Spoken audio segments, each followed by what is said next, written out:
Ötən gün Ağsu rayon sakini 2-ci qrup Əlil Şənlik Hüseynovun şikayəti ilə bağlı material efirə gedəndən sonra məsələ ilə bağlı Ağsu rayon və Əmək və Əhalinin Sosial Müdafiəsinin direktoru Əli Yunus Mütəllimov Şənlik Hüseynovu müxtəlif yollarla susturmağa çalışıb. Xatırladaq ki, Şənlik Hüseynov sosial müavinətin kəsilməsi ilə bağlı BTV-yə müraciət etmişdi. Şikayətçi onu da bildirmişdi ki, sözügedən idarənin rəhbəri Əli Yunus Mütəllimov onu ölümlə hədələmişdi. Bu faktı BTV müsahibəsində Əli Yunus müəllim özü də təsdiqləməkdən belə çəkinməmişdi. Əli Yunus Mütəllimov Çernobil əlili olmasına görə bir nəfəri öldürməyə icazəsi olduğunu bildirdi.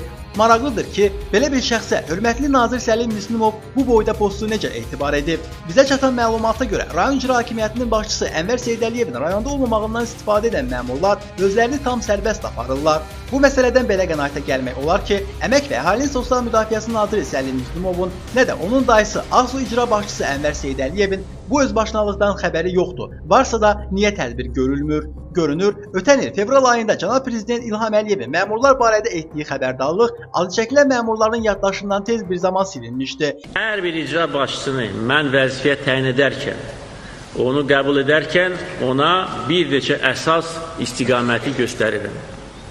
İnkişaf, quruculuq, səmərəli iş, təvəzzükarlıq və insanlara xidmət. Hər birinə, burada oturan bütün icra başçıları ki, mən təyin eləmişim hamısını. Bəzi hallarda məmurlar vətəndaşlara yuxarıdan aşağı baxırlar, onları saymırlar, onları təhqir edirlər, qudurğanlıq edirlər. Bütün bu hallar var, bunlar aradan götürülməlidir.